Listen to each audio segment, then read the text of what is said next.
And I can't hold it much longer.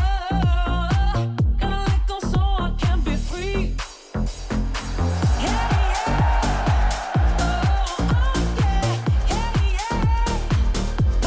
Big crew today. FC Live. Happy Monday. Crazy weekend. Braun, Pierzynski, Kratz, Todd, Father. I'm in a little bit of a complaining mood, so before we get to all the good stuff. You are? Why? Can we stop with the weekend evening signings and trades? Our game has a disease.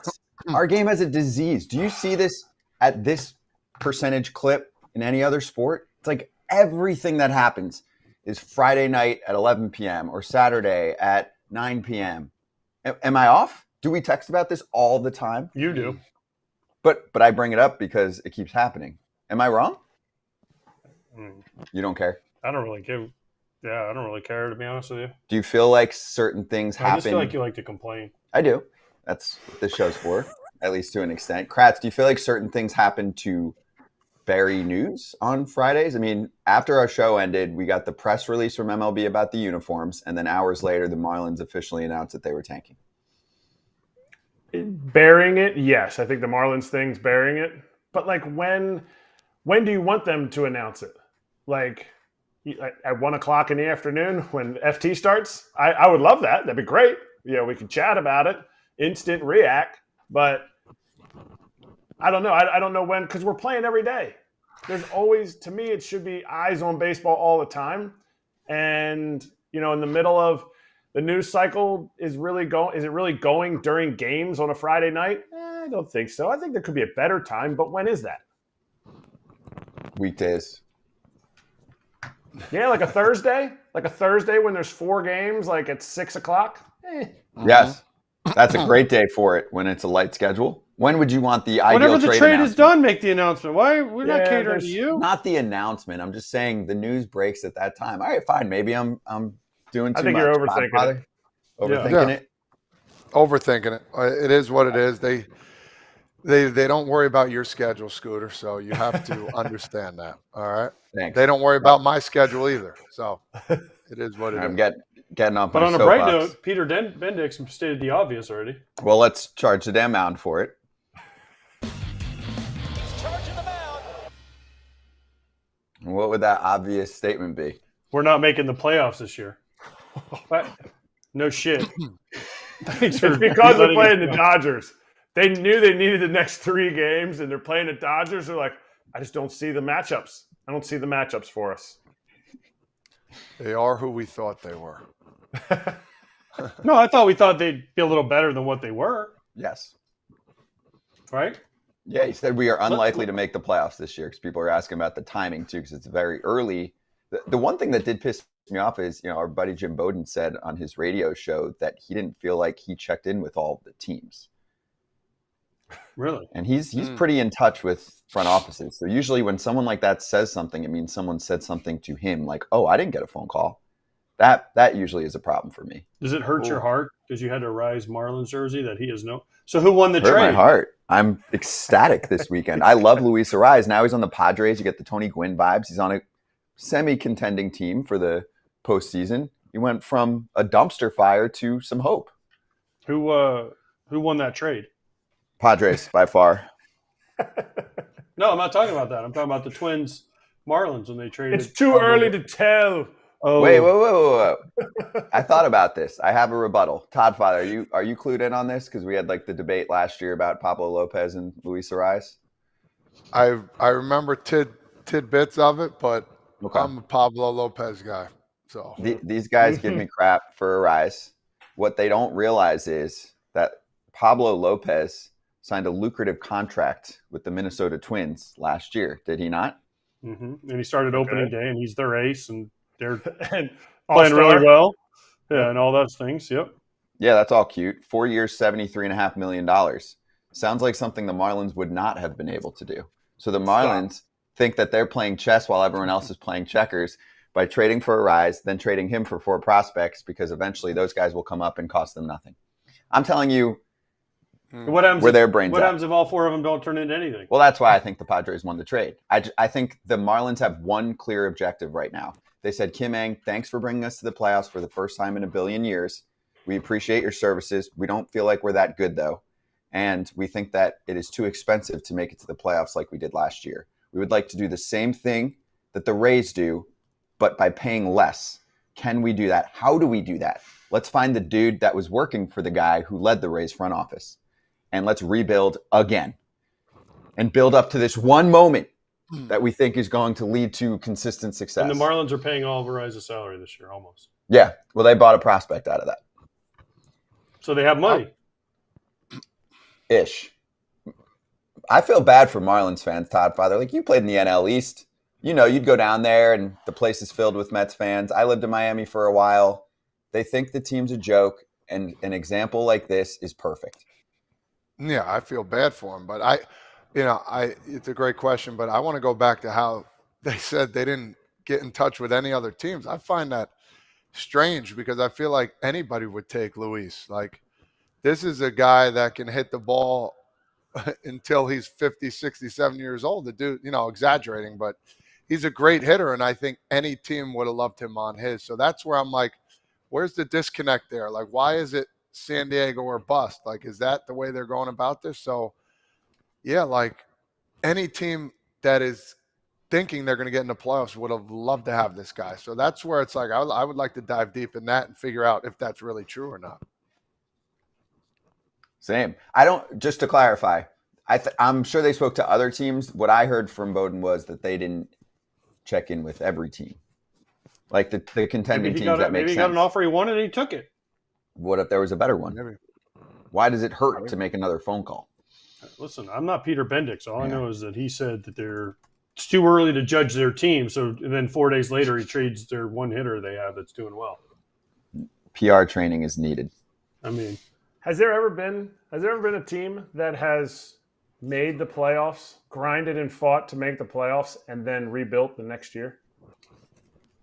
I mean, there's been teams where it's like, it's called the Marlins. It's called the Marlins after they won a World Series. Both times.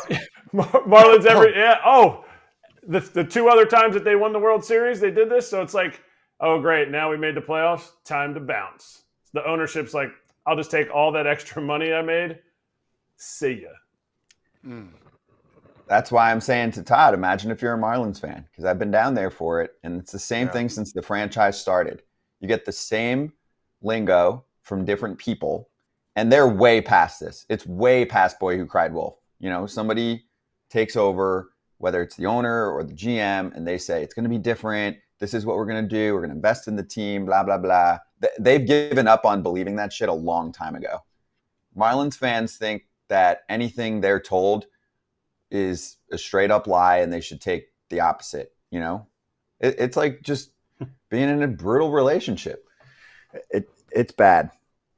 Here's Joe Fasaro, who covered the team for years. He said, message clear to all on the roster, perform to improve your trade value. Nice culture this front office created for Skip Schumacher and his staff. They tried to move Arráez in the offseason, then took him to an ARB hearing. Eye on now and the future, ? Distant future. And this was in response to Daniel Alvarez Montes saying who covers the Marlins also, saying, since the arrival of Peter Bendix, the Marlins never approached Luis Arráez to discuss a contract extension. Both parties went to arbitration. The team got off to a really bad start. This was expected, but maybe not this early. The rebuild is on. I hope somebody in that scrum asked him about this whole timeline stuff. This rebuild stuff, he said, we don't think we're going to make the playoffs now. Was that because you thought that back in December when you renegotiated to get Skip Schumacher, manager of the year, out of there? Were you guys out of the playoffs? You knew you were out of the playoffs already in January when you didn't offer Luis Arráez, a player who wanted to stay there, an extension?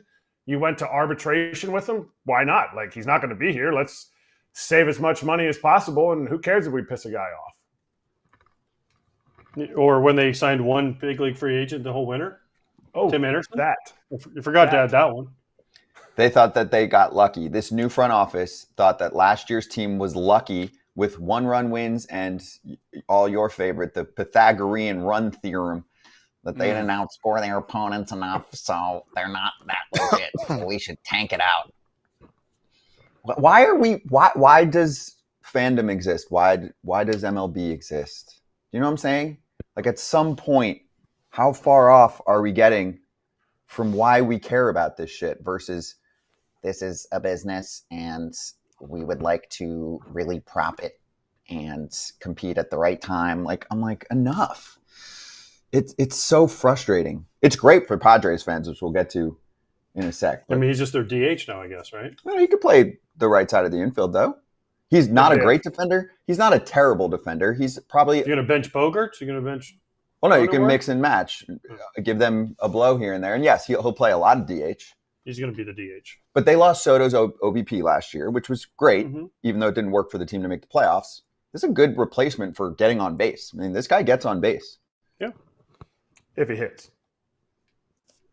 but he always hits. He's like a 325 career hitter. I get it. He's mostly one-dimensional, but our friend J.J. Cooper from Baseball America said that because the return was Dylan Head, Jacob Marcy, Nathan Mortarella, and Woo-Suk Go, who was one of the signings in the offseason by the Padres, and he struggled. He's been in the minors. But Cooper said that Dylan Head has upside, but he's not a top 100 prospect. The other two are projected bench bat and low leverage reliever, a modest return for a player swapped for Pablo Lopez. He Well, does if not that's the like the case- return. Yeah, if that's the case, that's a terrible return. Then he should have talked to every other team if you want the truth. We don't know. We don't know how these kids are going to come out. We never know. That's all speculation. But I mean, JJ's been around a long time. I mean, I trust what he says. But same time, something can happen. The kid could take off. But why? That's strange. It's not a good move. So Yeah, Not a Kratz, fan this isn't the Juan Soto deal. And Luis Arráez and Juan Soto are not the same player. Obviously, Soto's a much better player. But when we saw that deal, it was like, all right, James Wood is a big deal, super high upside prospect. CJ Same with Abrams. CJ Abrams. Even Mackenzie Gore. Gore, Gore. you're like, this dude's a big league starter. That was a big-ass return. A.J. Preller swings deals left and right. And the one thing I will give to him, because it hasn't worked out success-wise, Kratz, he doesn't – in that trade, the Soto trade's the one that stands out, and Trey Turner. The rest of his deals, if you look back at the history, most of the time he's really good at evaluating his own prospects. Some of them are pumped up too high on boards, and he trades those ones away. Mhm. No? I don't. I mean, Braves. I gotta go back. I gotta go back and look at all that. Like, who did he give up to get Kimbrel? Max Fried. Cameron Maven. Who did he give up to get? Oh shoot, what was his name? Melvin Upton. I can give you all these just to give you context. I feel like he's a poor man's Jerry Dipoto. I think he tries to wade in the murkier water of like, ooh, I'm going to go get this guy. And I think, and this is probably just a general thought by me, I think he meddles a little bit too much, but I also think he makes the adjustment when he makes a mistake, in the sense of like when he was like, you know what, we got Kimbrel, we got Upton, we got Matt Kemp, we got, Fernando Rodney all in that time. And it was like, okay, this isn't working. Let's revamp again. Yeah, I'll give you some background just on those two deals. For example, for Kimbrel, they got Kimbrel and BJ Upton. In return, they gave away Cameron Maben, Carlos Quentin, Jordan Parabek, Matt Whistler, and the 41st pick in the 2015 Who draft. became who? I don't know. Who was it? You know who it was? I don't know. Oh, I got to find it. But it doesn't say it right at the top here, which usually means it wasn't a superstar. How about I'll give you a much more recent one? I remember this. Blake Snell. They traded away Luis Patino, Cole Wilcox, Blake Hunt, and Francisco Mejia. There was nobody in that 41st pick, by the way. Who was it? Austin Riley. That's a good one. Womp, womp, womp. But that wasn't their prospect. That was the pick. Yeah, but they traded that pick. They could have picked Austin Riley. You could have. I mean, just They did well in the Blake Snell trade. listen. The reason that happened, I was in spring training. It happened because they wanted to get rid of Melvin. Not because of Kimbrel? No, it was more. Oh, they it was a dumped the money. money. It was a money move to send BJ and Craig Gotcha. out. We were trying to win. Carlos Quentin never played a second for the Braves. I was super pumped because I love him and he crushed that Greinke once. And so, Yeah, he never played a game, right? Like they cut him off the roster before he ever. Yeah. As soon as he was traded for, they DFA'd him, and I don't think he I played remember again. that you say that now. Matt Wessler turned into a decent, all right player. Mm-hmm. He was okay. Yeah. I think after the Braves, really, though. I think he struggled with the Braves. And he did okay. Okay. Back end starter. Yeah. I mean, he was, Then he went to the Rays and threw 99% sliders. Yes. Okay, so on the Padres side, and then we'll move on. Is this a playoff team now? Wild card contender, at least. Can I sell you on that, Todd Father? They just won 4 out of 5. They went through it, and now I know they lost yesterday, but they're back on the kind of streaky side in a good way. They look like they've got some pieces. I'm looking right now, 5.5 back. That's not. Well, they're not winning the division. Yeah, I mean, don't be nasty. You never know. another trade here or there. I don't think they will either. Yeah, I like Luis Arráez. I think this is a great pickup. I think, what he probably, like AJ said, most likely be a DH and a spot start here or there. He's an on-base machine, and I know, Scott, you like him as well. So I think he'll fit right in there with the Manny Machados and the Bogarts of the world, and I think him and Cronenworth are going to piggyback off each other, and I think this is going to help propel them to get – I think it will. I think this will propel them to get into the playoffs. Where? I'm not sure, but it won't be a 1 seed. I know that. Yeah. Okay, so then that's a win. That's a big win, Kratz. I mean, this team took a big payroll step back because they had to trim it a little. They were going all out. They were operating with the big boys. And they lost big names, Josh Hader, Blake Snell. They had to trade away Juan Soto. And they might end with a better result this year than last year. Yeah, but last year was total underperformance. This lineup has to carry this team. I'm not sure. I'm actually betting against Yu Darvish today. I'm not sure why his pitch counts haven't been as high this year. So is he the guy that's going to anchor this rotation? If Dylan Cease, can he anchor this rotation? Joe Musgrove just went on the IL.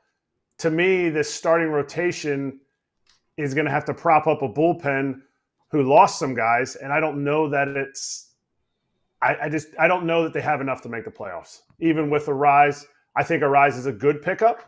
I think because you have to slot him in at DH, because one of the 7 of the 9 shortstops that start in their infield are not going to be getting less time in the field than Luis Arráez. So to me, if this is what you're looking for from your DH, it's a different look, and I don't think it's enough to make the playoffs. Their pitching is short for me. That's what Which part? Musgrove's hurt. Yeah. And we don't know how long. Elbow inflammation usually means weeks or months, right? Mm-hmm. The bullpen hasn't been great for him. The middle has been kind of a rough spot for him. Darvish hasn't been that great for him. I don't know. They're in such a tough division. The Diamondbacks haven't played well at all. I don't know. I mean, it's going to make it more entertaining, but does it put them in the playoffs? They need Musgrove back. They need Cease to keep pitching well. They need Darvish. It's a long road for the Padres. Mm-hmm. Much better shot now. I mean, I don't know if Luis Arráez moves the needle enough, though. I mean, he's a good player. He's a singles hitter, which is cool, but he doesn't steal bases. He doesn't bring anything defensively, like Kratz said. So, I mean, yeah, he's a nice player, but I don't know. Okay. He's not Juan Soto. No, of course not. They don't have Hader and they don't have Snell. I mean, that's 3 huge pieces. They're off to a probably better start than they were last year. I mean, they're 500-ish right now. I think they have a chance. They have a Diamondbacks chance, have had a but slow so do start. the Marlins. Not now. All right, guest is ready to go. Team that is, I guess, kind of tied for first place right now. They have different records, so technically a few percentage points off, but off to a nice start. They're 21-14. Let's talk to their rookie, Pete Crow-Armstrong, right now on FT Live. Pete, great to have you on, man. You got me, Pierzynski, Kratz, Todd Father. How's the season going so far? Hi, everybody. Thanks for having me on. Season's going well. It's a fun little vibe we got going on in this clubhouse. So, I'm enjoying being back so far. All right, so one of the reasons why, and we've been looking forward to having you on, but one of the reasons why we decided, hey, let's try and get him on in the next day or two was, we found out. Well, no, this isn't a good example. Here it is. Here's a batting helmet. Thank you, Tony, for letting me borrow this. And here's the base. Now, where did that come from? Did you know what the rule was, and were you surprised that they called you safe? To be quite honest, it was. I think it was more so one of those things that you do that you don't quite realize you do, if that makes sense. My helmet falls off all the time, and if you go back and watch video, if you can find any, you'll see me catch it all the time, whether it's like behind my back or if it's coming off and I take it off like I did the other day. But I gotta say, honestly, that's the first time I've ever done that. McNeil and Wendell wanted the umpire to take a look. They were on top of it right away. But yeah, that's not something I can say I've ever done in my life. All right, so we were talking about it the other day here on the show, and I honestly didn't know you couldn't take your equipment off and hold the base, because we were talking about, maybe we could just get, this could be your sliding mitt. Like, everybody's just running around with your sliding mitt as large as you possibly can, and you're always safe. And started talking about putting little hands on it. But the biggest question that came up was AJ's question. He goes, "Why the heck is he sliding by second base?" And I said, I think he was just trying to be cool. Like, he was just trying to cool up the slide. So which was it? Were you trying to take Wendell out, or were you trying to cool up the slide? No, none of that at all. I don't know, really. I think it was just one of those things where the dirt was actually a little harder than I expected, and I went a little further than I thought. And having the helmet in my hand didn't help me out either in terms of stopping. Like, I think I had it in the hand that kind of goes on the ground when you slide, and I looked at the helmet. It's got like scuff marks on it, and I think that actually probably contributed to me sliding past the bag more than anything, because my hand usually I can like pop up, but I didn't really succeed at popping up there. How come? But how come you just didn't touch it with your feet? I think my foot went up or something. I don't know. Like, you know how slides kind of work where I don't know, because I never was fast enough, so I just stopped. So I don't know that answer. Instead of slid. And also, my helmet never came off, so I didn't have to worry about that either. I just fell and stopped. It was like Fair enough. No, I really don't know. I think I've had better slides in my life than that. It's one of those things where, like, I couldn't have prepared for that. I couldn't have planned that, and it was one of those instinctual things that probably wasn't the right gut feeling to follow. But I think I just naturally did it. Like that. That's amazing. Imanaga, man, I got to bring him up real quick. This guy's been fantastic all year round. You saw him out of spring training. You saw him coming up. Did you expect this from this guy? And has he just been a rock star? Talk to us about him off the field too, as well. Like, is such a great dude, like he looks on the field as well? He is everything that you'd want from Shota as a viewer. You'll get if you get to kind of be around him.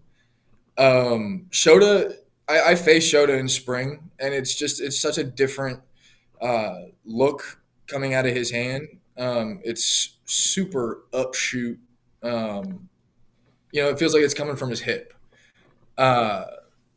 It's a tough fastball to play at the top of the zone. That's where you got to set your height against him is finding that bottom of the third floor, because it's tough to get anything above your hands. But he's so good and he's so athletic, and it's such a pleasure watching him pitch. But being around him is equally as fun. He's a character, and I haven't been here the whole year, but from what I've seen so far, he's become one of the guys really quickly, whatever you want to call it. He's totally embraced being here, and he's been so much fun to be around. What do you mean by he's a character? Because the other day he said he was in New York, and he goes, "Oh, I recognize this city. This is from Spider-Man." Yeah. No, we got him singing on the bus. He loves Bushy's walkout song. It's that Morgan Wallen song with Lil Durk, and we had Shota singing that on the on the bus, and he killed it. But He's personable. He's very friendly, very smart. His English is really good in terms of what he understands. Yeah, he's great to have around. Nice. He's been good. All right, so I have to ask you, since people don't, we talking about baseball on the show. Let's talk about cooler things, right? Your mom and dad are actors. How are you not a Twins fan? Since your mom wasn't she the mom in Little Big League? So, were you growing up? Were you a Twins fan? Were you a Mariners fan? Because Randy Johnson and Ken Griffey and Dave Magadan was like the most evil guy in the world in that movie. So, I mean, how are you not a Twins fan? I should have been. They got great jerseys. They got great jerseys. But I mean, I probably wasn't because that movie came out a little bit before I was around, and I don't think my mom or my dad was very quick to show me that movie. Like they never liked pushing their work on me. I don't think they ever really wanted me around the business itself. I think they wanted me to go be outside and be a real kid. But indirectly, a Mariners fan, probably. Griffey. I don't know how you don't like that guy, but I grew up watching as many Griffey highlights as I could. But man, that yeah, I never wanted to be around that. But the amount of connections I have to that movie throughout the baseball world is actually kind of funny. My Double-A manager, Michael Ryan, was an extra in that movie because he just got drafted and was doing like some mini camp in the dome, and I had no clue, but he had been around my mom for a solid amount of time while shooting in the stadium. So it's a cool little baseball fact, I guess, about me that's not so baseball. Yeah, I know all the guys that were in that movie. Michael Ryan, it was Michael Restovich. I played with all those guys, so they were all excited. Every time it would come on, they'd be like, "Hey, look, guys, that's us in the dugout. We're the people that don't say anything. We're just sitting there, like, looking around, trying to look like big leaguers." And they're just like, "Oh, hey," and like, "Oh, look, it's us again." And they get like 50 cents a year residual. So tell your mom thank you. They get the check. Yeah. So can you when you're asked, can you say what your favorite baseball movie is, or is that like punching your mom in the shin? No, I'm biased for sure, but I actually think Little Big League's like one of the better in terms of actual baseball play in the movie and like how realistic it is. I think Little Big League's probably up there in the top 3 of baseball movies. But I mean, I love Sandlot. Like that's definitely in my top 3, and I love Major League. Major League's fucking sick. So, but yeah, no, I say Little Big League because I'm a little biased, but again, I think very highly of how that movie was done for sure. How is the squad feeling right now? I'm looking here real quick. You're tied with Milwaukee in the standings. How's the vibe of the team going? I feel like you guys could take off here again pretty soon. Reds are right behind you guys too as well. They got some injuries. It's going to be a fun division to watch. You feel like you guys got the upper hand right now? Absolutely. Yeah, I agree, though. I think this is going to be a very, very fun division to play, especially this year. Yeah, exciting stuff, but the vibes are great. I think the vibes are very high because, we got Steely coming back. Kyle's making his rehab appearances. Cody and Seiya are on the up in terms of recovery. And so I think being able to muster up wins and put together some really good innings like we have, at not at full force. I think that feels really good. That's kind of all I've been wanting to do since I came up here. I think it was counts. He laid it out very clearly in terms of my role and getting to focus on playing defense and taking runs away as opposed to trying to deliver from an offensive standpoint and be able to rely on the entire 1 through 8, 1 through 9 is huge for me specifically. But I feel like for everybody, that gives just confidence knowing that we got 13 guys that'll go out and impact a baseball game, on both sides of the ball. All right. So that's a great transition for me. My former manager, Craig Counsell, defected to the south side. I mean the north side, the south of Milwaukee. He went down. How do you think he's going to be received when he comes back to Milwaukee? I know he just played Milwaukee. It's a little bit different animal when you go to the battlegrounds in Milwaukee. How do you think he's going to be received, and how do you think he should be received based on your interactions with Counts so far shortly this year? Yeah, that's a fun question because selfishly, and I think deservedly so, 5 of 9 years to the playoffs. I think he did really, really well for that team and that city, and I think he should get all the welcome backs that I feel like he should get. And yeah, knowing him now a little bit better personally, yeah, he deserves it. He's great, and he adds another really good element of confidence and calm, and he adds to the good vibes that we got going, and I think that's huge for us, and I'm very glad he's here. But Counts has been great so far, and he deserves the welcome that I think all of us feel like he should get. All right, so I want to get a real talk emotions from you on 3 occurrences.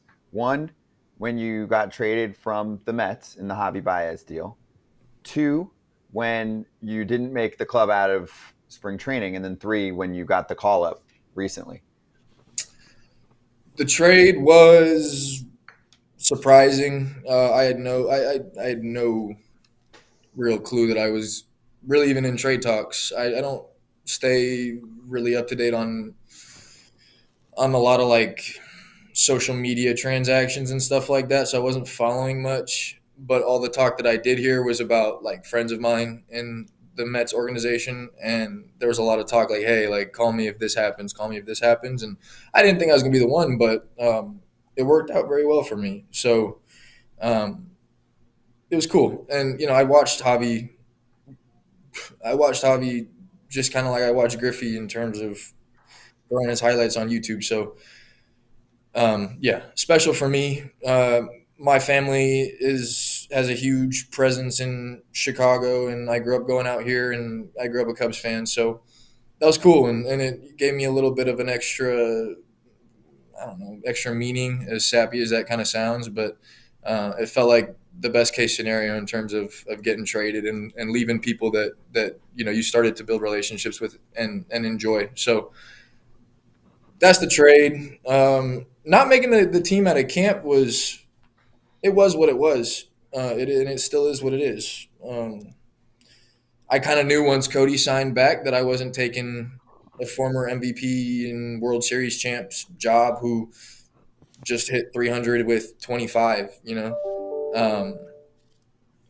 that's okay. Like I had to get over that and look ahead. And I'm not gonna lie, like it wasn't great. I didn't handle it perfectly, but I think I found my way, and things worked out how they worked out. I'm back up now, and getting the call at that point was also kind of surprising, but it's like that bittersweet thing where Cody goes down. That's a friend of mine off the field, so I know what the brick wall probably feels like, and that couldn't have been fun, and it that hurts the team from a more greater outlook. So it put a lot of perspective in my face just because I kind of knew, I know now what I'm here to do. Like I said earlier, like Counts has laid it out, and the plan still remains. It's not, this is not my time to go take anybody's spot. This is my time to be here and be present and win ball games however I can contribute. So I think that's that.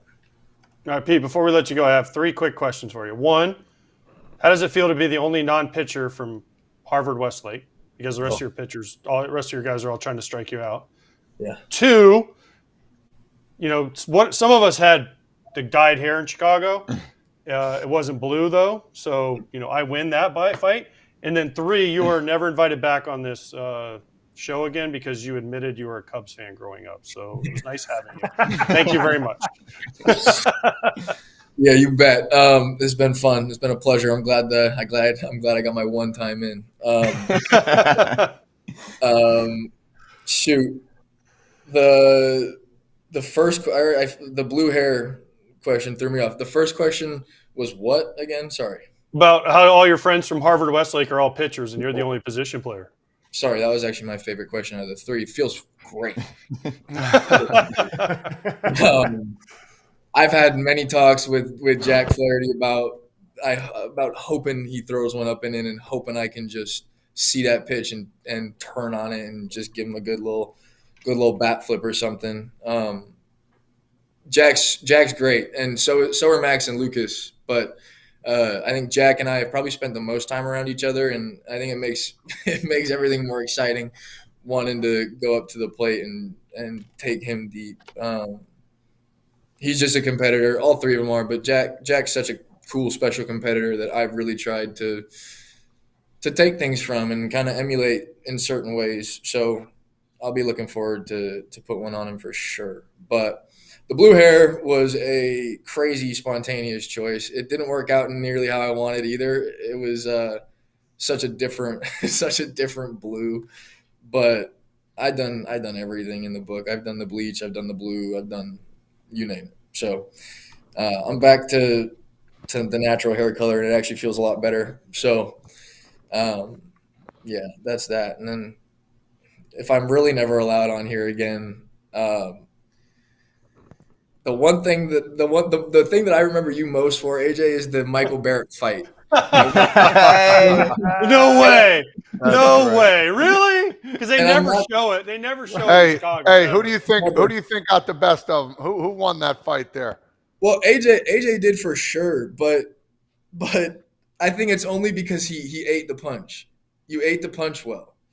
And I can respect you wearing somebody's shoulder in your chest and then eating a punch as well. So I can respect that. I'm going to give that one to you. Thank you. Listen. Only one of us hit the ground, and it wasn't me. That's all I'm going to say. Yeah. True.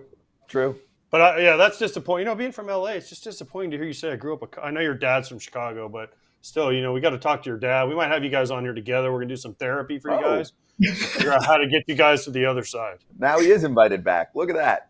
What's the other side? The Dodgers? No, the dark side, bro. White Sox. No, that's not happening. No, my dad never let me be a Dodger. My dad had more hate towards the Dodgers than the White Sox. I think towards the White Sox it was. I mean, yeah, they just stunk. Just say it. They stunk. Yeah, you just feel bad. The Cubs kind of did at the time too. I think we made the playoffs like once, twice, and I don't know. The Cubs are always like more loved, I feel like, in Chicago than the White Sox. There's just like a stigma around the White Sox. I don't know. I That is true. I get it. We won first, though. I'm just saying, we won first. You did. You were like 2 years. You were 3 years old. He was 3 when we won. Yeah. I can't believe your parents didn't just cover you in black and white with White Sox gear. Instead, it's fine. They wanted color in my life, man. Right, exactly. They made it easy for you. Pete, this was awesome, man. Hope you enjoyed it. Really keep doing your thing, and we'll get you back at some point. AJ has already softened his stance. So there we go. Appreciate you, man. Thank you, guys. This was a blast. I appreciate it. Thank you. Pete Crow-Armstrong with us on FT Live. Good stuff. That was fun. And props to the people behind the scenes putting that all together. Coach 100%, PR, that was Mark, awesome. all of That was that. great. We talked about this on Friday Mm-hmm. to get Pete on. That's a great turnaround and appreciative. So Yeah. looks like He you was had a good great, time. too. Yeah, really good speaker. Okay, everyone's favorite segment is up why do we next do that? Why do we because pour we umpires? go to the ballpark for these guys. Right.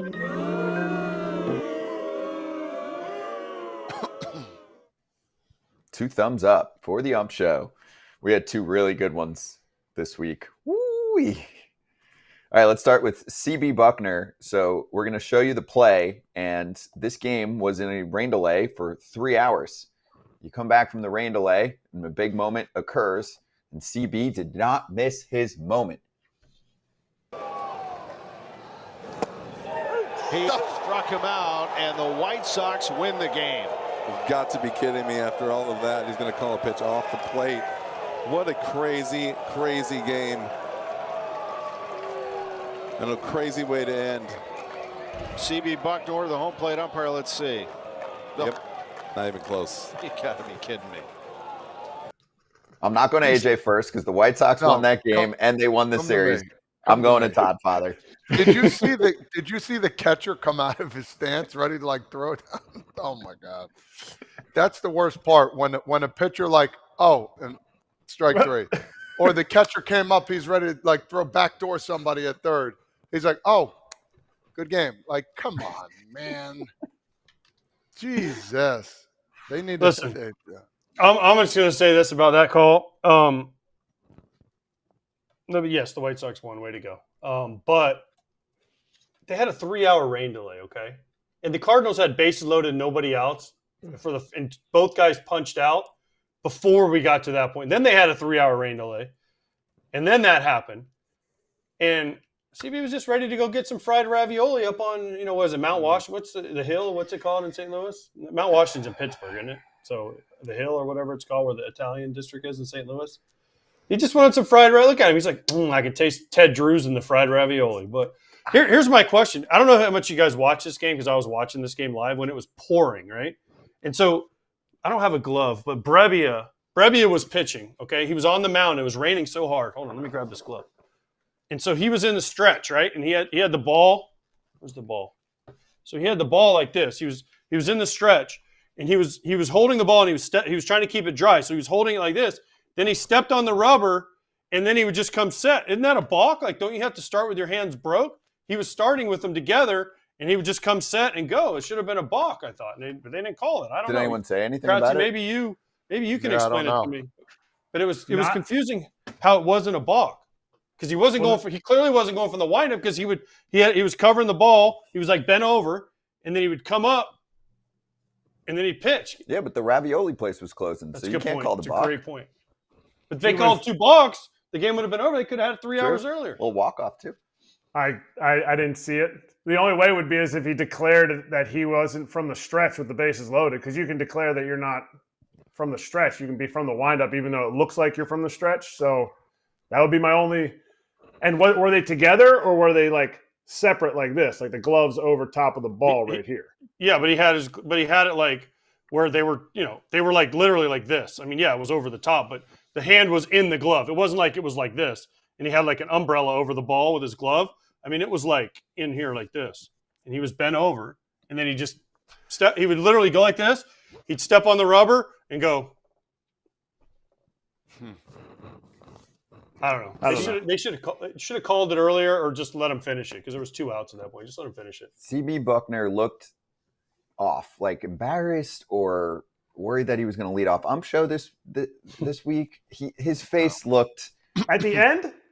That's his face. Yeah, he did not. That's it wasn't face. like here's That's my a call and face. It was always has a it's always like face. that. Oh, okay. Well, that's not really the facial expression I'm looking for from an umpire. I want. Say it with your chest. You feel like you know what you're doing and you're making the right calls. No. Todd knows. Was it like, ow? That's his confused face. That's why you're laughing, Todd. All right, well, let's pick this up. Let's get to happier times. Because, Aaron Judge is a punk. He gets thrown out every other game. It's him and Boone. One guy gets tossed. The other guy gets tossed. Obviously, I'm kidding. So we have Judge getting booted from a game this weekend. Yes. Nice, gentle giant. Aaron Judge kicked out of a game. He must have done something really bad. Let's dig in here. Strike 3. Let's not throw with that call. And he gets thrown out.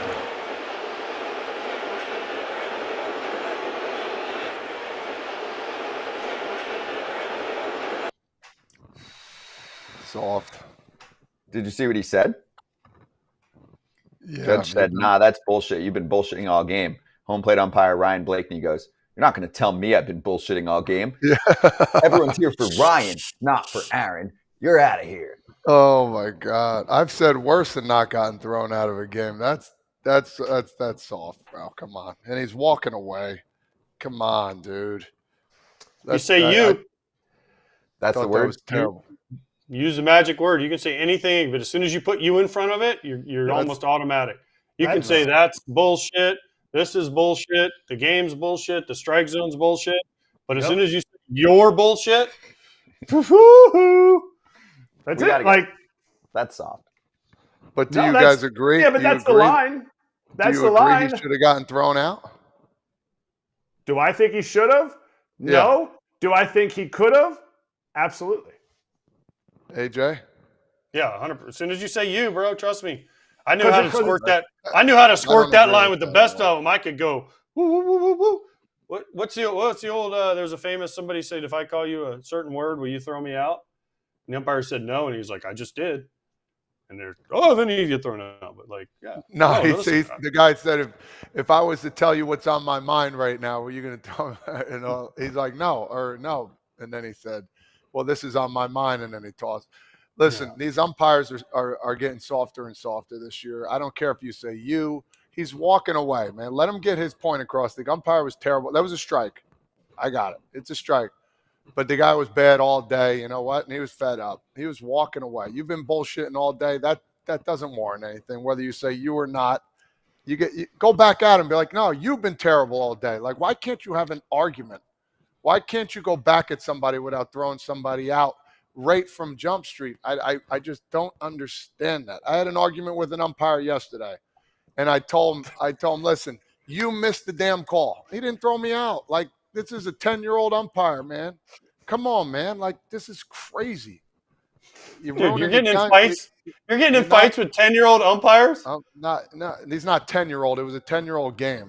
Well, I understand that, but you're still. It's like the dad out of the parking lot. And he's back there with the big puffy balloon sitting back there with a mask on, and you're like, "You're a bad umpire." No, I told the guy it was a championship game. We would have been up a run. We ended up losing on a walk-off. I said, this is championship. You got to be better than this. You have to be better than this. He said, well, that's what you think. I said, no, I know. And I walked away. I did say you, and the guy said, okay, whatever. We shook hands after the game. That's not the big leagues, though. That's 10U, dude. You argued with the guy. And you're you're Todd Mitch Williams. Frazier. So you're turning into Mitch Williams. Remember Mitch Williams fought the umpire? Yeah, well, that's going to be never Todd. fight an umpire. It's going to be Todd.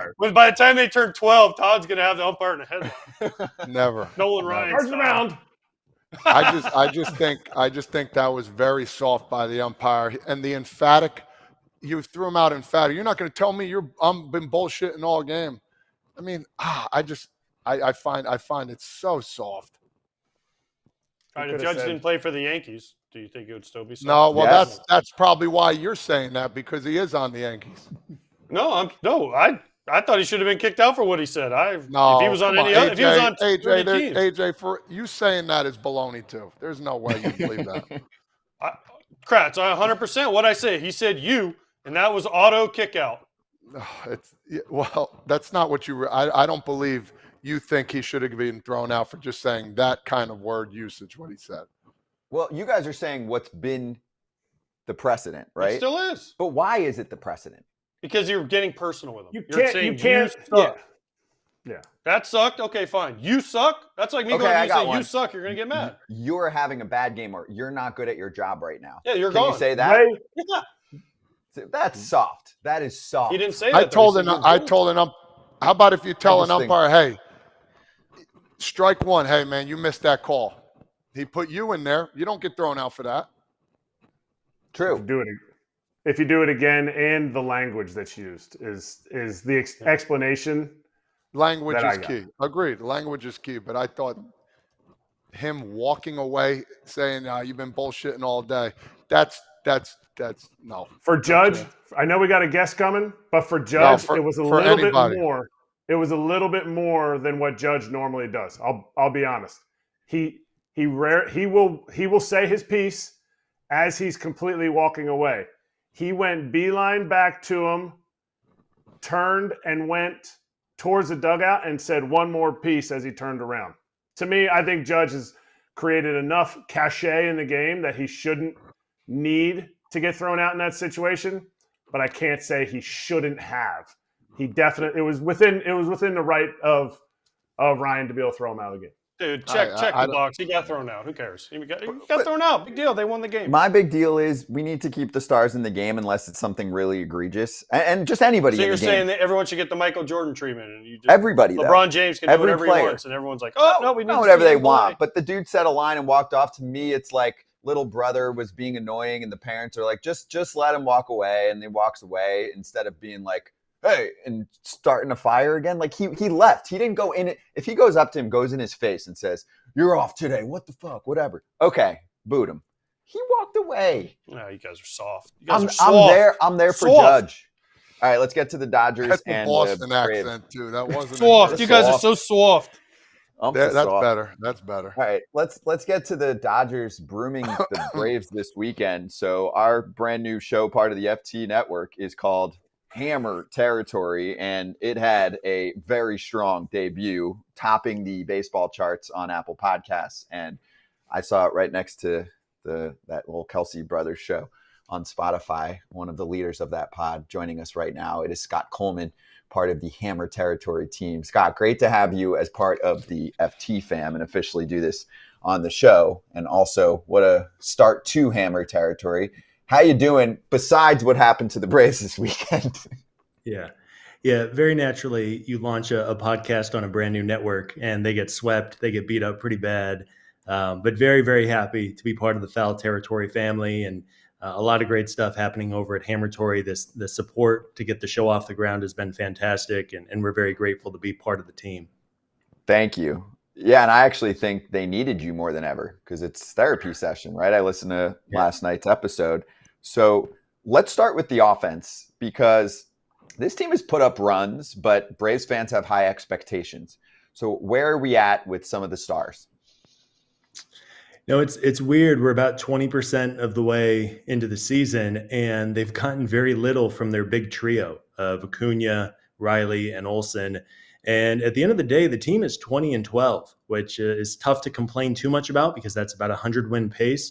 But that trio only has 8 home runs this year after hitting 130 last season. Of course, the National League MVP with Acuna, and then Olsen and Riley finished top 10. So it's been a little weird. The last 2 weeks or so, they're averaging just under 3 runs a game, which is just odd for a team that set records last season, was historic in some ways last year with all the power. I think even if it doesn't feel like it in the moment, you just have to be optimistic they're going to break out of this. There's so much talent in this Braves lineup. But right now, man, it's been a little tough to watch them at the plate. Scott, welcome to the crew. Seriously. Like, I just want to make sure that, you're focused on the fact that, we both have a really nice haircut. God. And I don't want you to be focused on anything else other than the fact that we both have a really nice haircut. Okay. Yes. So yes. That's the only thing I want you to look at on my screen when you answer. What's more likely? What you were just hitting on, Ozuna continuing to do what he's been doing, or those guys continuing to do what they've been doing in a negative sense? Ozuna has been fantastic. He's been a savior to this lineup in some ways. I mean, he's as good as he has ever been, and he had a great turnaround last year. And of course, earlier in his career was so good. It's hard to imagine this going on for too much longer for that trio. Acuna and Riley both had home runs in LA over the weekend, which was encouraging. Matt Olson has one of the highest exit velocities in the game this year. Really, his profile in terms of StatCast is about what it was last season. He just hasn't had the results to show for it. So I just have to think that maybe as the weather warms up and these guys lock in, they're going to start to figure it out and put up some more runs. You just saw what they've scored in the last 10 days or so. That's just very un-Braves-like for what we've seen the past couple of years. Hey, Scott, do you ever think maybe the reason the Braves aren't hitting homers is because their hitting coach, Kevin Seitzer, once told us that he hates home runs? So maybe they're just doing what he told us one time? Maybe they're finally listening to what he said. Maybe. I don't know. They've done the opposite of that. Last year they almost broke the big league record, I think, for home runs. And this year they've been few and far between. And even when they have hit home runs lately, they've been solo shots. They just haven't had runners on base. The OBP is down. The strikeouts are up. So it's just been one of those things. I mean, I don't have to tell you guys, it's a long season, a lot of ups and downs, but they are very much in a down right now. Like I said, they're just listening to what Seitzer told us back in spring training 1 year. He hates homers, so he's getting his wish. How does that happen? What? He said, don't. We had a meeting in spring training. balls. We had all these guys, and he's like, we're in the cage, and we're sitting there, and he goes, first thing he says is like, we have this big meeting. Everyone's like, why are we having a meeting? We're at spring training in the cage. He's like, I just want you guys to know I hate home runs. And I remember Johnny Gomes, Freddie, Kelly Johnson, we all look at each other. We're like, what? We love homers. They're fun. And he's like, yeah, but then it leads to strikeouts if you just try to hit homers. And we're like, yeah, but I still want homers. I would hope that he changed his tune at this point. No, I heard it. I heard it on a different team. I heard the same exact speech on a different team. He would say core tight oppo. That was his thing. Old sights. Yeah, he's something. He was special. I'll just say that. Go ahead, Scott. Well, actually, I was going to go somewhere else, but first, quickly on this: when you get swept by the Dodgers over a weekend like this, Braves fans have high expectations and they start throwing things out there. So, what are some of the wild replies you've seen from Braves fans over the last few days, calling for people's jobs and people to be benched? Like, what are you seeing? Maybe they do want. I mean, the natural thing you usually do is slam the hitting coach. That's like the easiest thing to do in sports. The fact that anyone goes beyond a year or two in that job usually is a surprise. Yeah, we've seen it all. It is a passionate fan base for sure. Everything from Brian Snitker needs to retire to Seitzer needs to go to fire the whole benching or the whole coaching staff to Ronald Acuna Jr. needs to go to Gwinnett and AAA. I mean, it's just the gamut. I get it. It's people want to win every single game. But, yeah, some of the takes, and then you add in the fact they get swept by a rival in the Dodgers, a team they, of course, have a lot of history with. Just kind of poured some gasoline on the fire. So, in my opinion, it's just one of those – it happens, the ebbs and flows of years. And people are concerned about this, concerned about that. We've been talking about hitting, though. I mean, the concerns as well from the starting pitching, too. Can you expand on that a little bit and let everybody know it's just going to be okay, or is it going to be okay? Yeah, they got a tough blow that first week of the year, losing Strider for the season. I mean, there's no one in baseball who can replicate what that guy does. So that was a blow. Thankfully, Chris Sale has been awesome. Charlie Morton is 40 years old and still doing it at a high level. Ronaldo Lopez was kind of an unheralded free agent signing. I think most folks had him penciled for a bullpen role. And Lopez has been fantastic, a 1.5 ERA through the first month of the year. And then Max Fried has been a little up and down, but I think we all know how good Fried is once he settles in and gets going. There's going to be a bit of a carousel at the back end of the rotation, especially without Strider. I don't think no team can prepare to lose their number one like that. But the starting pitching, especially the last couple of weeks, has done its job to keep the Braves in games. I mentioned they're 20-12, even with the lineup in this funk. The pitching staff has kept them in most nights and given them at least a chance to win. Okay, can we show everyone here for a moment? I just want to go back to Kratz's hat. Kratz, I know you were having your bald head dude moment, but can you show us that hat? I know it's early, but we need to see it. This is relevant for the question. Was there something? Was there something different about this hat? It's the first place team in the division. It's the best record in baseball. But if you listen to episode number 2 of the relaunch of Hammer Territory, there is a little reasoning towards that best record in baseball from Scott and Brad and the rest of the crew. And that is what, Scott? It's been a pretty soft schedule so far for Philly. I know that's a talking point. I know I'm going to hear from Phillies fans on socials because they're all going to play the same schedule at the end of the day. But someone had the note, I don't believe they played a team that's currently above 500 in the month of April. It's all going to balance out. I try to reiterate that a couple of times, but they have played a fairly soft schedule so far, and it's going to be a great race in the East. I think pretty clearly these are 2 of the 4 or 5 best rosters in the game. So is it going to be the Braves series then? Is it going to be the Braves winning the division? Are the Braves going to be able to withstand all of these things that haven't gone right, and maybe Acuna doesn't have the season that he does? And what happens when the Braves don't win the division? Is that what they're really setting it up for, so they don't have to have those off days going into the playoffs, with the detrimental death of off days going into the playoffs? Yeah. Maybe they need to shake it up a little bit after the last 2 years. They win 100 games and then they disappear for a couple nights and then the season is over. Ultimately, I think the Braves are going to edge out Philly. Of course, the caveat, the pitching has to stay healthy. But it's going to be a real race. And over the past 6 years, the Braves have won the East consecutively. The Phillies have been right there. And as we've seen, Philadelphia just turns it on in October. Maybe that's just the randomness and flukiness of baseball. Maybe there's something in that clubhouse to give them an edge. But we'll see how the Braves navigate the next 4 months, because they very much are going to have a division race on their hands. The only thing I have is, like I said, they're listening to Seitzer, and maybe they're listening to all the complaining Braves fans. Let's try not to win the division. Like Kratzy said, like, let's not have off days, because, every time we have off days, boo, we get everything right. Everyone's healthy. And then, no, the Phillies come and kick our ass. So maybe that's the plan. They're just trying to, get in the playoffs as the first wild card. That way they host the first round. Then they get to play, and then they get to play the Phillies in the second round, hopefully, and beat them. And if it happens, they're going to be like, we never want to win the division again.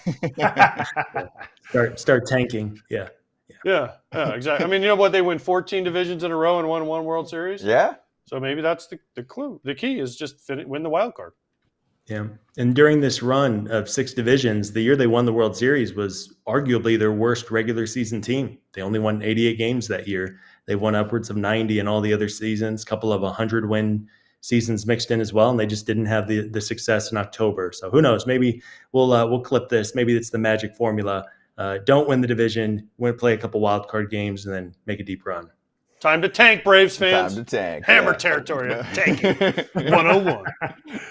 Also, do stuff at the deadline. I feel like it's rare to see a team be quiet and then win a World Series. Like, there's usually that big move that we point to. Braves had that. They made like 8 moves that year. Yeah, I mean, they brought in a whole new outfield. They redid their whole outfield. Duvall, Jock Peterson. I mean, they brought in a whole new outfield. Soler. I mean, MVP of the World Series.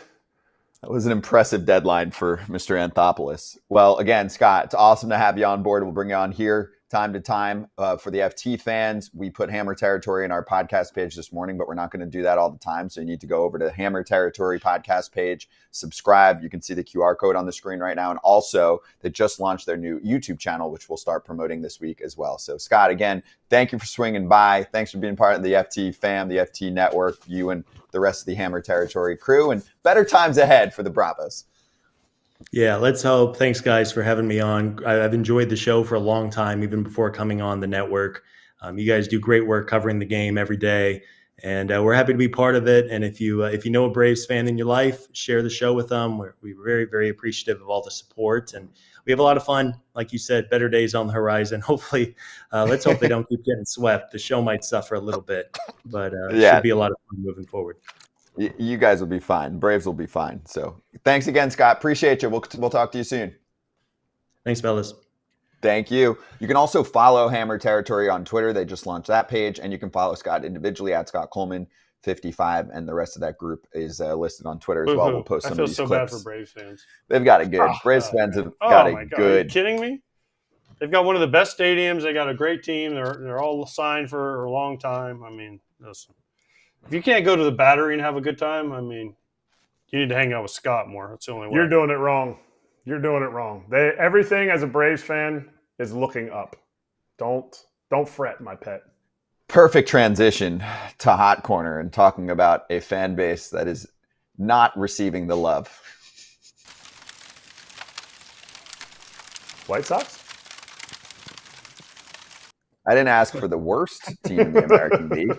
I asked for the most haven't surprising they passed the Marlins now? Well, in the American League. League. The Marlins?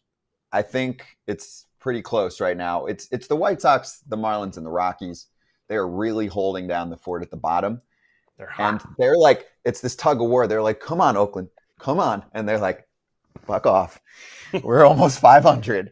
They're in third place in the AL West right now. They've won 6 of 7. They had a banger weekend, including a 20-run performance on Saturday. They won 20-4. Brent Rooker had 2 home runs in 1 inning. They're 8-2 in their last 10 games. They are ahead of the Houston Astros at the moment and only 2.5 games back of the first place Seattle Mariners. Yes, we know it's early as hell. But did anyone think at this point in the season, 20% in, Todd Father, the Oakland A's would be an average ball club? No. Listen, they're coming together as a unit. And when you come together in anything in life and you ride that wave and you understand everything's against us. They're talking about moving. We're going to be a minor league team pretty much in a couple of years because they're trying to build the stadium. This and that. And you come together as a unit and you say, screw it, let's go out there and play. Everybody know your role. Don't try and do too much. Throw strikes. Let us play the defense. Simplicity. Good things do happen. And when you win, that takes care of the nonsense, and they're not thinking about anything else. Now, all of a sudden, you look where they're at, and it's pretty exciting. So for that team, kudos. How long it will last, I'm not sure. But for them, knowing Major League Baseball players, it's hard enough day in and day out to do that grind. And for them to do it, especially with what's been going on around that town, good for them. Anyone think it's going to last? Like, anyone think that they're going to be close to 500? This is a real-life Major League, literally, the movie. Pete Crow-Armstrong said that's his favorite movie. I mean, this is it right here, though. I mean, an owner tanking so he can move, right? The team playing better than expected. He keeps taking things away. Wild thing, Mason Miller. Yeah. Not wild, but he's got sick stuff. Yeah, I mean, listen, this is. Do I think it'll hold up? No, because I saw the Mariners this weekend, and they are really good, by the way. And I know Scott loves the Mariners, but let me tell you something. I went on Seattle radio this morning, and I said, Logan Gilbert, if he stays healthy, will win a Cy Young. The stuff I saw that dude firing up there this weekend on Saturday, the Astros had no fucking chance. And the Astros are going to be better. And obviously, the Rangers won the World Series. But listen, it's a great story, man. I'm happy for the A's fans that are still around, the ones that are still rooting for them. And I'm happier for the players, though, because they've been through some shit, man. And here they are playing all right. And like Todd said, they're coming together, and they got a chance. They only have each other. They only have each other in that clubhouse. And these guys, most of these guys are learning in the big leagues. Even Brent Rooker, I get it. Rook was an all-star last year, but they're still learning to compete in the big leagues. And if they can learn that together, this is great. Are they going to finish above 500? I don't think so. I think eventually their starting rotation will wear down their bullpen, which has been awesome right now. Their bullpen with Ursig and Miller at the back end, I think they've given up, I don't know, how was it, 3 runs in the 7th, 8th, and 9th innings all season when they've been winning? Their starting rotation needs to go a little bit deeper for those guys to be able to continue what they've been doing. And that's where I think they'll finish below 500, but they are an awesome surprise. And a lot of these guys are proving that they can be big leaguers, which I always love to see. Mm-hmm. Yeah, props to this team. Definitely have the underdog mentality right now. Let's go to the Toronto Blue Jays this weekend in the Alek Manoah return. 4 innings, 6 earned runs, 6 hits, 4 walks, 6 punch-outs. This was his first start since August of 2023. It was looking good at the beginning. I think he gave up, 1 run in the first? And then the offense picked it up. They were up 6-1, but the lead is given up by Manoah, and then the bullpen, 7-6. They lose 11-8. Evaluating that start, not good. Velo was really down a little bit, I thought. I mean, I watched some of it. Slider. He just has a hard time throwing it over the plate. Remember we had Dan Shulman and we asked him about Manoah? The thing he always did was he was able to nibble just enough to where he would get swings and misses. But now his misses are so big that guys don't chase. So he has to come into the plate. And if you look at his numbers and his spin rates, and I know we're all into this now, but they're not elite. So he had always kind of survived on getting guys to chase that slider, especially off the plate. But if you watch that game when he pitched, nobody was chasing. It was ball right out of the hand. Ball. Okay, boom. We don't have to chase. And then, to be up to, 6-1 and then fall down 7-6. Listen, we want Alek Manoah. I want Alek Manoah to be good because when he's good, he's fun to watch and he's emotional and he's out there, stomping around and doing the whole thing. But man, it's tough when you just don't see enough there right now to be like, man, this guy deserves a spot in the rotation.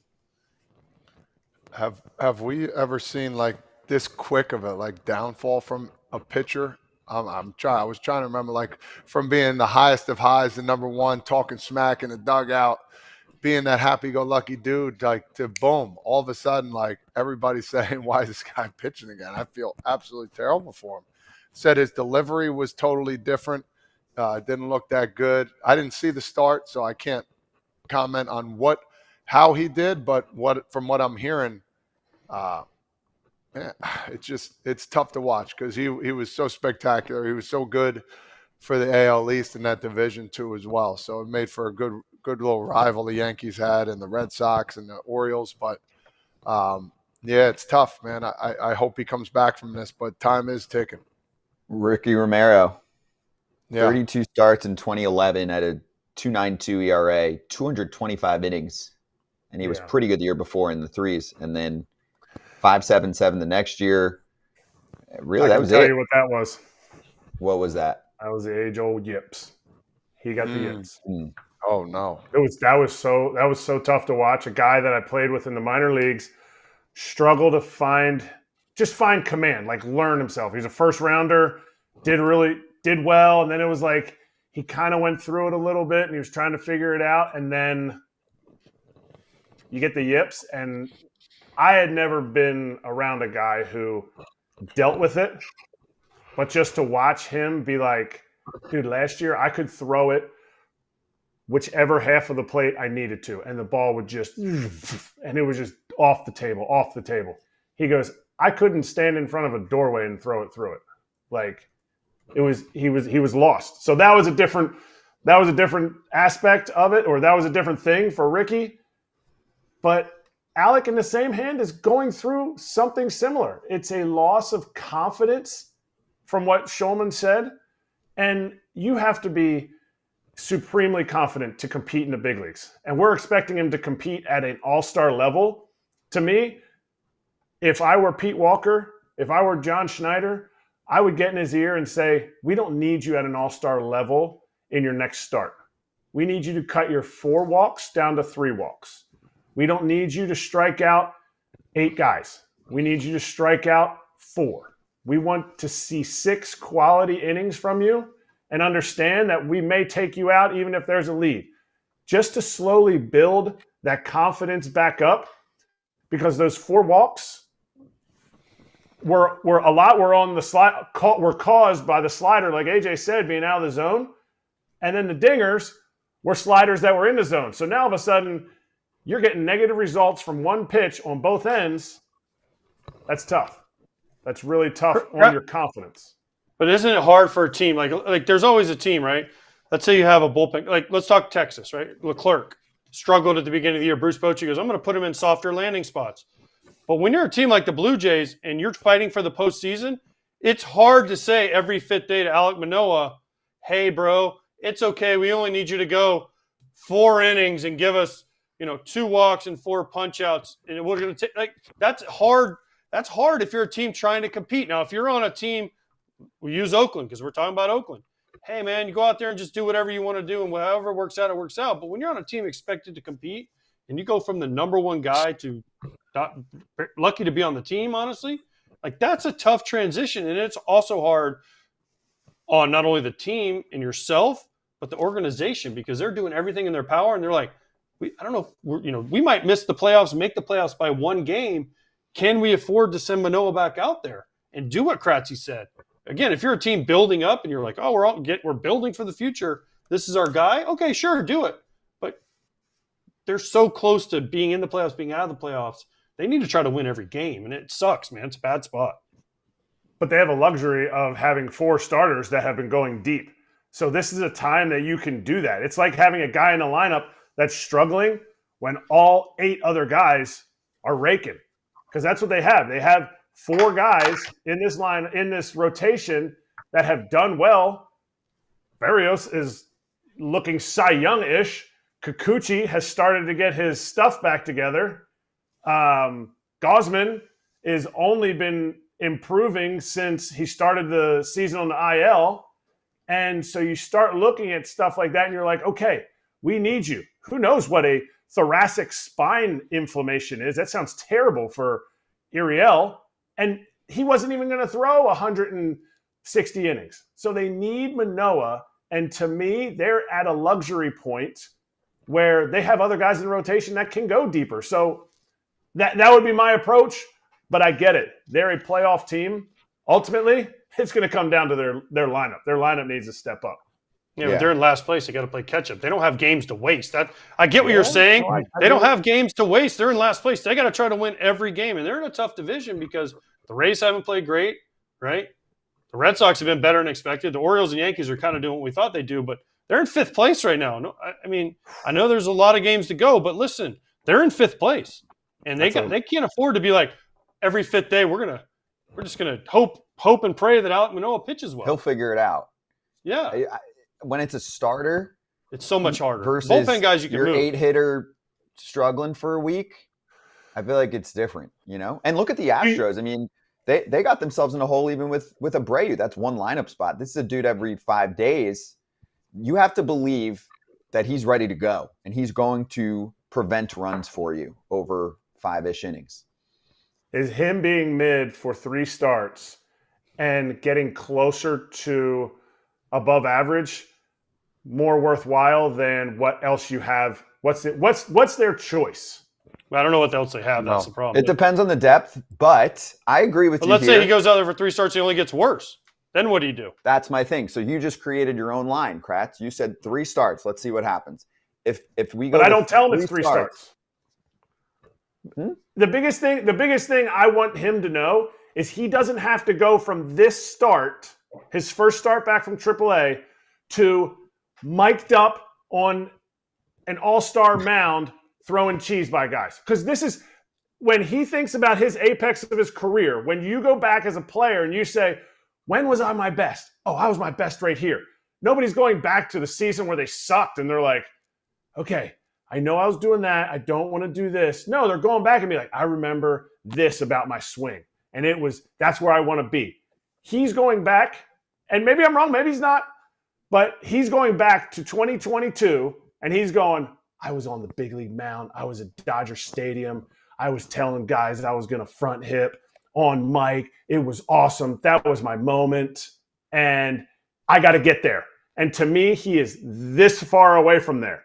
To me, let's set our sights on these smaller goals, which are still positive, to be able to get to there. My thing is, if he's 15 innings and 10, 11 runs in his first 3 starts, you got to worry about this year. You have to. He was my favorite pitcher in 2022 by far. And even in 2021, I was like, this dude's a bulldog. He's big. I remember his rookie year, some of his teammates telling me he's like chirping at people, and they're like, hold up. Like, you got to have a little bit more dirt in your cleats. Like, we don't want to get in fights all the time. But they were like, we love it, though. He's a bulldog. At the same time, they need results. Like AJ said, it's not the Braves. The Dodgers can do this. They can do things that other teams can't do because they know they're going to be in the playoffs. And they can score a ton of runs and cover for guys, too. Yes. This is different. This is like all-out fight. They need to win every freaking game, every close game. They're a serious playoff team. There's no 54% for them. They got to try and go 100%. Yes, agreed. All right, let's get to some unis. So first on the positive side, the Detroit Tigers unveiled their City Connects. Would we like to give them a grade? You know, at first glance for me, they actually kind of look like a soccer jersey for some reason. You get any soccer jersey vibes? I see it. I'm not saying it's a bad thing. I'm just saying I get that. Sure guy Scooble right there. Nice. What do we think? The tire tracks? I like them. I think they're sweet. Because they're not black and they're not gray. They're not black and the White Sox will never be top, but they're black and they're not black. They're not gray. They fit the city. I think they put the Honolulu blue in for the Lions, right? A little bit. They got tire tracks, the Motor City. I love the hat that just says Detroit. Like that's pretty. That's going to sell a lot, especially in Detroit. But I mean, I think they're good. They're different than what we've seen, and they fit the city. And listen, anything Eminem's in on, I mean, I kind of got to be in on that. By the way, Eminem's still doing it. Probably got a little just for men that beard though. Come on, Marshall. What's the grade here? Because I mean, you're already getting in the chat mid, D-. That's harsh. I'm saying no. It's just Tampa Bay. Because listen, the Rays came out with theirs, but they went gray. But they should have went a different color. I like the Rays are 3-0 since they started wearing them. They swept Todd's Mets, but they're going to wear them again. But I like these because they're different. They're not black. They're not gray. They're not, and they fit Detroit, man. They just fit Detroit and what it's all about. I like them. Yeah, B for me. B, nice. Todd, father? C. Thought they were just okay. Why? Kind of just boring, if you want the truth. More boring than the Mets? I like the Mets better. But isn't that the point? Like you can connect to the city of New York. So they connected to you. So to me, they did a good job then. I don't connect to that. I don't connect to the purple line that they have in there for the 7 train. I'm not trying to fight you on it, man. No, You're I'm coming saying I think it's because I like the Mets better. I'm just telling you, I just think it's a little boring. Kratz wishes he was right next to you right now to flick your ear. But the problem is want to do that anyway. But how crazy can you get though, Todd? Like, what do you? I mean, you go full crazy like the Padres went, and then everyone's like, oh, they don't fit the city, right? So you're like, okay, or I you like do the Padres ones. I did like the Padres ones though. Okay, because a lot of people say those are some of the worst because of the color scheme, and they're like, how does this fit San Diego? But if you've been to San Diego, it makes sense, right? It's about the city. No, I mean, right? I look at Cincy's. What flavor you like? You know, what kind of flavor do you like? What, you know, that's unique. I think it's unique, but if you're asking for my opinion, I just think it's just okay. I just think it's an okay. I can't really pinpoint anything. Scott, Brig Point, it kind of got a soccer vibe for me. I'm not that big on soccer, but yeah. I'm not mad though. I'm just telling you. I just think it's okay. It's an okay jersey. Yeah, travel soccer. I definitely played that. I mean, but here's the thing. Like, I don't know. It's all. Listen, they're trying hard. At least they're trying. They're trying. Yeah. No, it's not bad. It's not like we're looking at it going, oh, what? But the it's hell? like, okay, you look at we'll use Cincinnati for example, right? It just says Cincy. It's just black and says Cincy. Like, yeah. Baltimore is a black jersey that says Baltimore differently. And they're like, but if you look under the sleeve, there's all kinds of colors. Yeah, you pull your pants Nobody down. freaking sees that. Like, I want to like at least listen. The Red Sox went for it, right? They the Marlins. They went for it. I love the Red Sox one because I think there's really top deep 3 meaning there. There is, but they went for it. They threw it like the Dodgers were like, we're going to go blue and write Los Dodgers on them. Cool. You want to see more? Yeah, like I want to see them go deep. Like the Rays. Listen, say what you want about the Rays. I know not everyone likes the gray, but they incorporated a lot of cool stuff around the area. I like the Rays. I like the Rays too. I just wish they would have. I think the Rays should have been bright yellow or bright blue or something crazy. I wish it said St. Pete. True. No, because they want the Tampa. They want. I know. Bay. Yeah, I know. They want the whole Bay. It's the same reason that the Mets one doesn't say Queens. Like people from Queens would be like, "Oh, that is so sick," and the rest of New York would be like, "That's a bro. I hate that." You know, I'm not from there. They want all of NYC. I get it. I get that. That's cash. But St. Pete would have been sick. Mm-hmm. That's all right. So now maybe, the other side. Maybe just some brighter oranges on there. Maybe for the Tiger. Take some chances. The problem is, I think teams are afraid to take chances because if it doesn't hit, people get pissed. Yeah, but there's already been enough that have missed. The Dodgers are already doing a second one. My favorite is the Yankees. My favorite's the Yankees. And the A's? The A's don't know what city to put on theirs. That's why they can't do a Connect. They just have a Connect jersey? Yeah. just Connect just 4? Says Connect. If it was up to John, they would wear Aaron Judge jerseys. True. Or Shohei.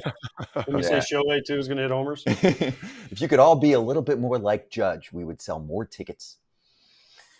So, Friday, end of the day, news dump, like a big news dump from MLB admitting to some fault, kind of, about the uniforms. Better late than never.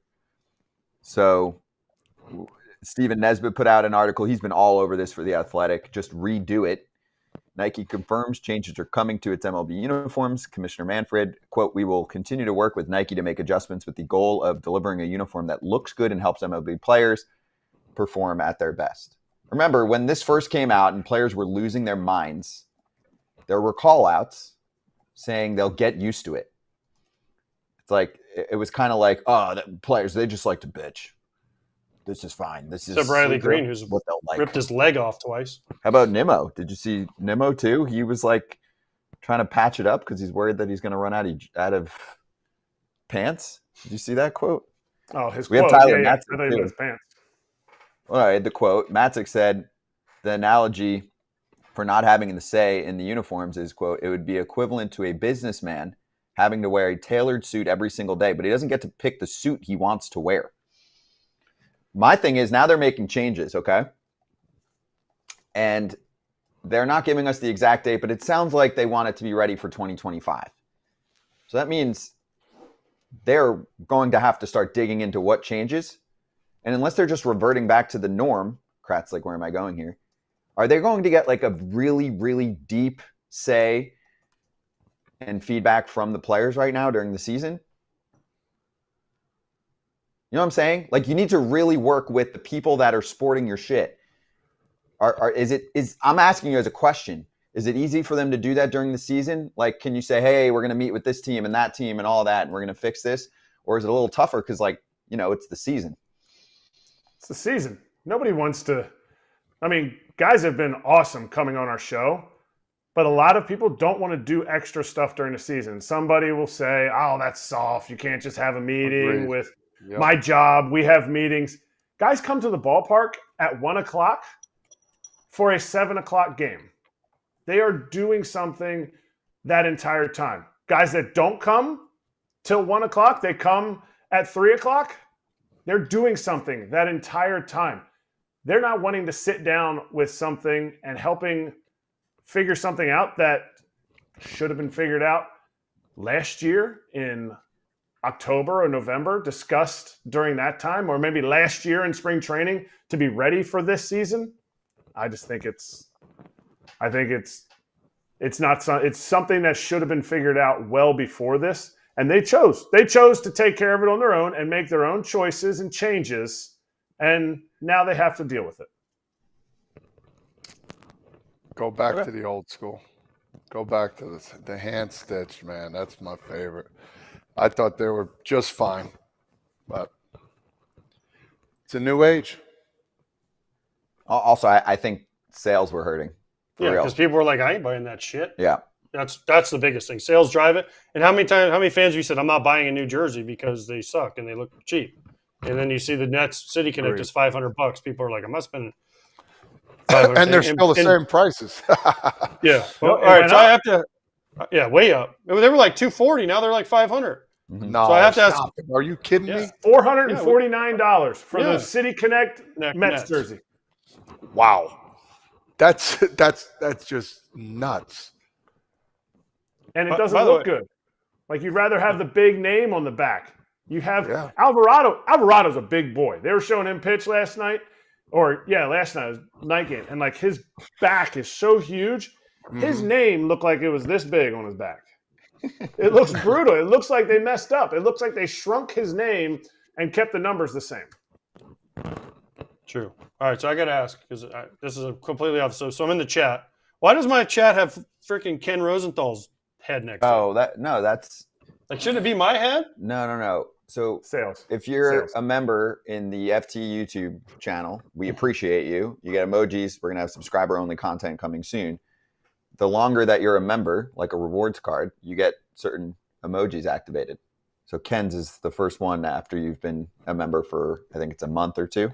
And there might be an AJ one eventually. I got to look. I don't have. Yeah, but some people have foul territory. Some people have foul territory is the new one. Then Ken's the next layer. So I'm the second. I'm in the second level. You're at level 2 right now. Oh, we'll see what level AJ is at. Yeah, for the members. For everybody listening too, we need to hit the subscribe button because we are so close to a huge milestone for foul territory. Need you to be the one that pushes us over 50K. Just maybe Todd will say it since Scott's allergic to saying Todd, subscribe can you say to YouTube. What's that? Subscribe to Foul Territory YouTube. Everybody out here, let's go, baby. Subscribe to Foul Territory. We have a great accomplishment coming up because of you fans out there dominating the chat, dominating watching us. We appreciate you. We're almost there. Let's do it. Let's go. Do it, Todd. Do it, Todd. I really like that. We might have to just clip that off. Yeah, we should just clip that, and when Scott talks, we'll just play that instead. No, we're gonna put that on Twitter. You see Scott's mouth moving, and all you hear is, "Yo, dogs, make sure you subscribe to YouTube. Hit that subscribe button because we love you fans, dog. Big dogs. Don't be soft. 1 month, Ken Rosenthal 3 months for equals membership. me. 3 months is AJ. You got to really earn your time. You got to have Seriously. dirt in your spikes. I mean, what do we get? How do we get Kratzy? Like 2 years? You got to get the discounted. You got to get the discounted subscription. People who paid full price never get a Kratzy. If you get the half price discount, you get me. 6 Me months like there. this too. I'm like, Oh my God. All right, moving on. The Minnesota That makes Twins. Scott so mad that he won't say subscribe. It It makes doesn't. us mad, but it makes him mad. I'm really not mad. I promote. yeah, but look at his everything. head There's so many leaning. things He's to mad. promote. He's more mad when his head's that's- leaning. He's like, that's the I'm mad. really this not is the that mad. confused puppy. I'm deflecting. Like, I'm not that mad. It's okay, guys. Really though, if you want what See? He's grinds mad. my gears, there's only one thing I think that grinds my gears. If we go off of baseball for a long time, like if we do 10 minutes on golf, I'm just sleeping inside. That's all. It's just When have we ever done 10 minutes on golf? what I'm just saying. We've gone off the rails a little bit on golf, on some golf courses. Just Ginkle the other day. We talked. It was probably but 7 minutes. that's what he wants to talk about. That's what Exactly, Scott. Exactly. Just because Scott doesn't like anything but baseball. Sorry Scott that I doesn't can't give want- my opinion. Scott doesn't want players to show their personalities. I get it, Scott. What next? No bat flips? Unbelievable, Scott. Mhm. Yep. Anyway, actually, perfect transition. Johan Duran's entrance is ecstatic. I love it. Vernon Wells is not sure. Vernon's pretty active on socials, and he said, if that is your entrance, you are not allowed to ever, ever, ever, ever, ever, ever, ever blow a save. What? I don't feel like he's hating on it. You No, saying he's not hating on it. He's just saying, like, you better be cream of the crop closer if we are making your ballpark a movie for the 9th inning. there's a I few love guys it. I would not want to face. He is one of them. He's one of them. He's going to blow, I a love this, save or though. two a year, but his stuff warrants that. But don't we want entertainment? Like, isn't this the point? Like, entertainment. Like, when we had Mason Miller on Friday, and he said, like, yeah, we're trying to find something cool for me, right? Like, we showed Duval where lights go out and, Hell's Bells back in the day was a thing, man. This should be a thing. If you're an established closer that throws 100-mile-an-hour sinker ballers, guess what? You get a damn entrance like this, and I'm all for it, man. If you're established, let's go, baby. Screw established. Everybody needs. Should be our middle of the inning. Doesn't matter if you're coming in out of the bullpen. No. 4th inning, your starter just blew it. You just got called up. I need something. You're into hunting. I need like a lion running across the board. I need like the bells ringing, whatever it is, because we do this. They don't all of a sudden, they don't pass the ball to some no name on the NBA and be like, oh, hey, shut the music off. LeBron doesn't have it. Shut the music off. No, it's a whole vibe. We're all, yeah, like everybody's into it. So why does it have to be an established guy? He's got more dirt in his cleats. Let everybody have their moment. Pete Crow-Armstrong, you take your helmet off, we're going to throw helmets on the field. Whatever it is. Hey, time out. Did you hear what Kratz said? Nobody picked up on this? No, he lost me at everyone should do this. No, he said, if he's into hunting, we need a lion to go across the board. Who hunts lions? Some real men? Some dude in besides AAA? Homer Bailey. That's it. I know some people that do. I got a bunch of friends that have full lion mounts in their house. Don't They're tell badass. him. I think that's illegal. I don't think you're allowed to hunt lions. I don't know, but don't Yes, be you are. mentioning no names. You You are. are? Okay. Yes, you are. Yeah, you are. That's crazy. Yeah, you can. By the way, What? the Twins won 12 straight games, and they that lost got on Sunday. cut off on Sunday. They even beat Hulkamania. I didn't get my T-shirt yet. Alchemy. Pap on my T-shirt. I have Pap T-shirt. But anyway, the Twins had a nice Hold run. on, before we move on, Kratz, you just said one of the most idiotic things I ever heard you say, and I'm normally for all things you say, but that was one of the most dumbest, most stupidest, whatever bad English language I want to use. That was awful. Now continue. Okay. Hey, Todd, you can't Scott, backflip go Scott. until you have 30 home runs, okay? Because No, you're not not what I allowed said. any entrance music. No entrance music for pitchers who are only closers. You have to have more saves. Only entrance music for them. Okay. Music is Thank you. okay. You're talking about lights. we're talking about the whole show. Like, you can have your song, you come up, Josie's got him, whatever the stupid outfield song is that everyone had, whatever that song is. Like, everybody can have that. Okay, great, cool. Like, you got your own song, but you don't get an entrance until you've actually freaking done something. There, I said it. You don't get velvet. No, you don't get suede Nike cleats until you have 3 All-Star games, right, AJ? I mean, I got them before that, but it's who you know.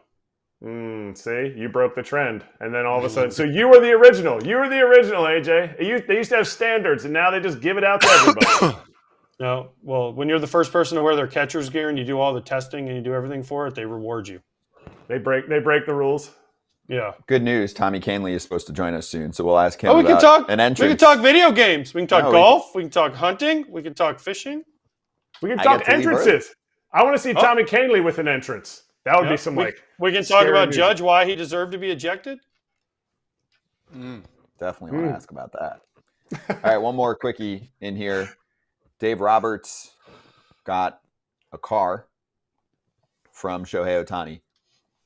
New Porsche, just like Joe Kelly for giving his uniform number away. It's just that it's a Porsche for ants. What is this? It needs to be at least twice this size. Joe Kelly's wife got it. And then Shohei started getting his $2 million check a year, and he's like, I can't be buying everybody Porsches. Sheesh. Also, he just got robbed. Oh, well, I guess that's two. But I mean, seriously, I don't think he got the money back yet. And no joke. Anyway, he did pass Dave Roberts' most home runs with the Dodgers from a Japanese-born player.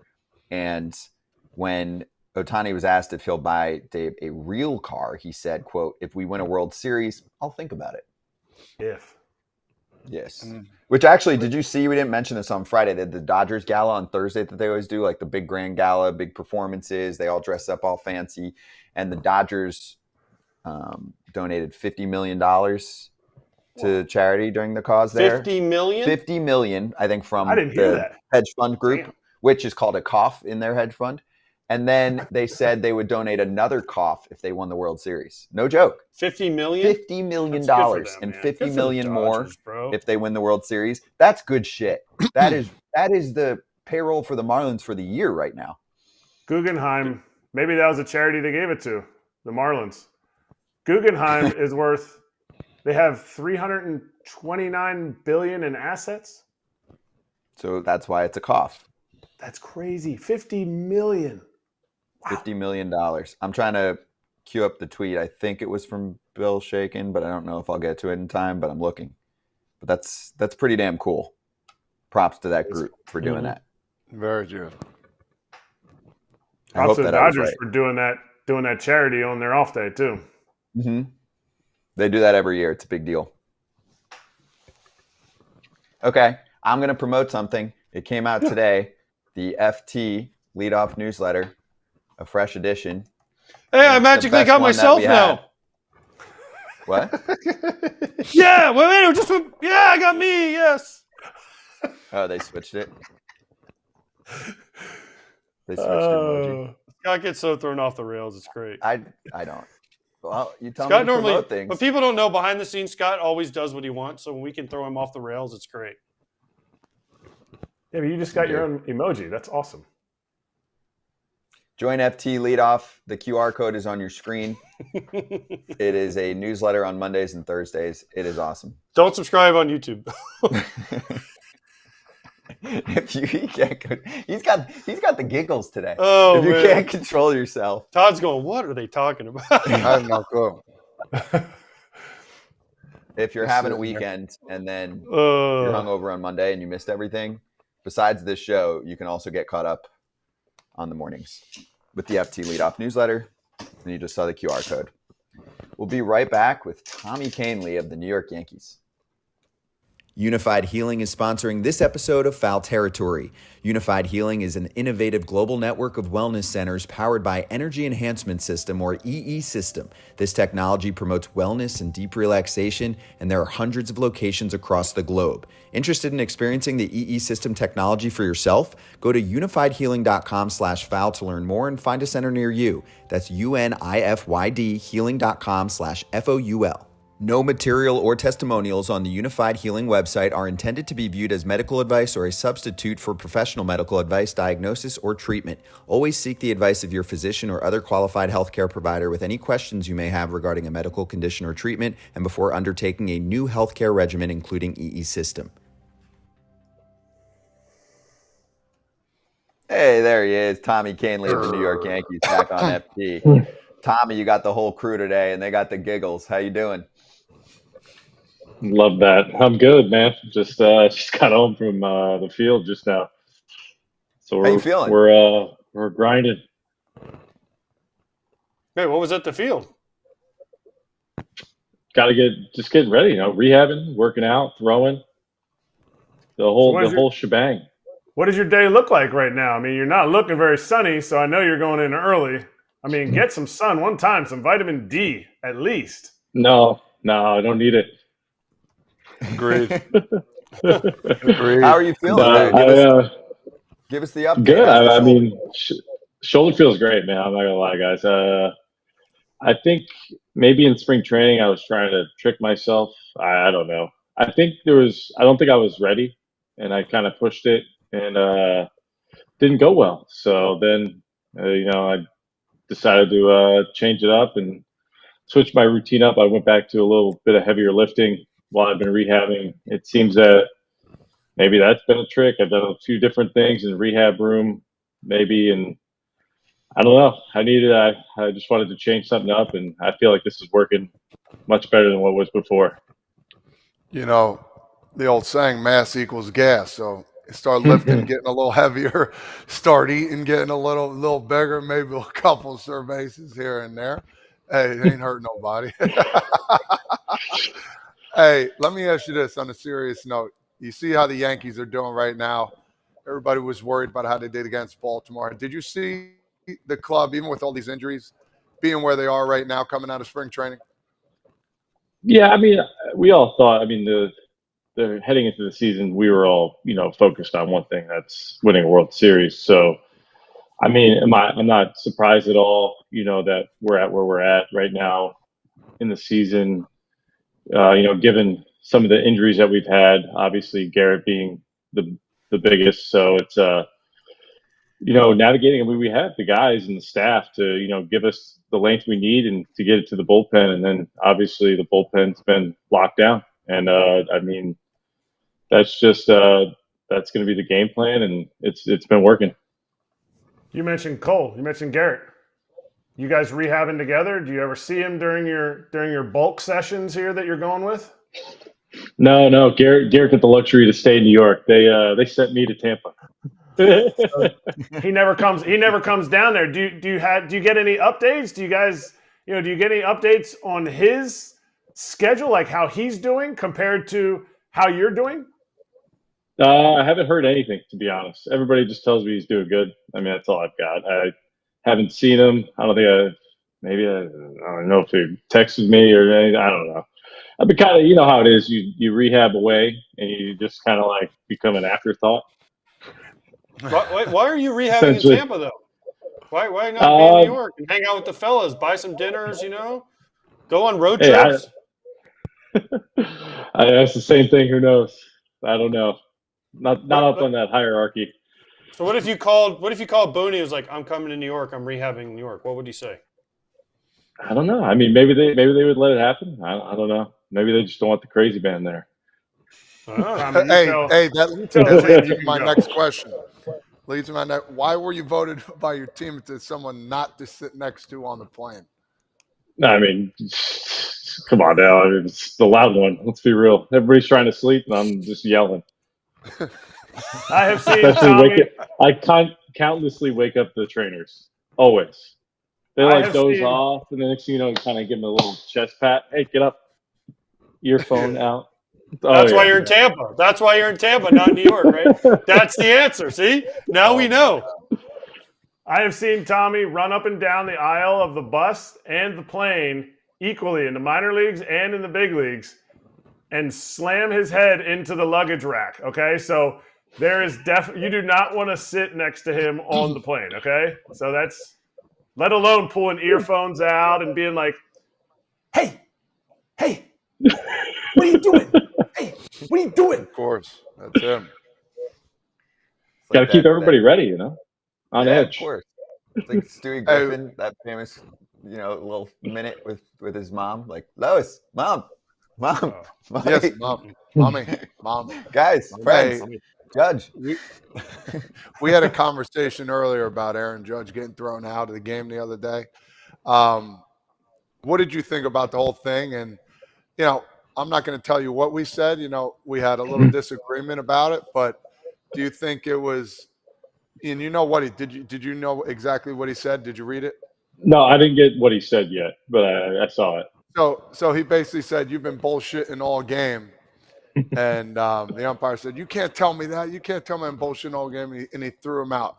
What do you that's tired on the umpire, right? Thank you very much. I mean, I feel like the umps, they are they the ones starting to get a little, dare I say the word, soft? Oh, hey, thank you. Hey, guys, I'm out of here. I'm done. I'm done. See you. I proved my point. I feel like, early on in my career, I mean, you guys would give them, a little bum. I think there's maybe the introduction of that box, man. I don't know. But I feel like it used to, you guys could jab them a little bit more without them getting a little sensitive. I don't know. Thank you very much. I said the exact same words. Wow, you Northeasterners really stick together. Let me tell you. We talk shit too. You guys really. We talk shit, and everyone should be able to handle it, including us. I mean, let me explain to you as a catcher. As soon as you say you're almost automatically gone.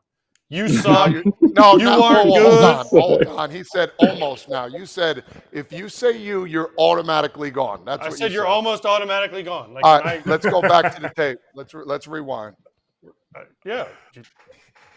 I mean, unless I asked him, I said, hey, can I call you shitty? And if he says, well, yeah, then I'm like, well, I just called you shitty and you didn't throw me out. You've done that one? No, I didn't do that one. That would be good. But I did do a game on Saturday with Quinn Walcott behind the plate, and he was the guy who asked for a new ball when he could see. So that was great. Ooh, and how did that go? He gone. The one that you can see. One you can see. That's right. I need one you can see. And he said, you're gone. Tommy, let's change the subject here because Todd's just living in all his glory right now because you guys stuck together. It was nice. Love that. Yankee teammates for life. Yay, team. What was it, Todd? This one? What was it, this? Oh, yeah. Thumbs down, baby. Yeah. What does Matt Blake preach? What's made Matt Blake so successful as a pitching coach? I think he's really good with information. So he has basically the general. He goes over the scouting reports to everybody. I think he does a really good job of, dictating kind of that. And I know I've worked with him a couple times where I've had a little bit of mechanical adjustments. And he's worked with me. This was back in 19. I had a pretty significant mechanical issue early in spring training. We kind of corrected it. So, and then, well, not 19, sorry, 20. It was 20. And then when I came back, even though I, exploded my elbow, but basically it fixed me because my velo was so low, but I felt great in that spring in 20 that it just didn't make any sense that I was throwing 89, 90 early on. And, I came back, fixed it after the COVID break, and I was in our lives. I was back up to, 97, 98, just, off a basic twist that I needed to make. And I think we're kind of working on something now too this spring that I was messing with. I noticed was wrong. So, and I kind of feedback him with kind of things we could try to, work out and fix. Am I wrong here? Because I've been telling people ever since I saw Matt come in his first year in 2020 that he's less of a mechanical pitching coach and more of a great execution, mentally give you what you need to go out and execute pitching coach? I would say yes. I know maybe he doesn't help everybody mechanically, but I know he's helped me a couple times and I'm not big, I don't go to pitching coaches that often. So when I feel something's off, and I've gone to him and he's helped me. So, I've gone to him, and I usually use Harkey more with like kind of like sequencing and pitching to hitters because obviously you're in the bullpen.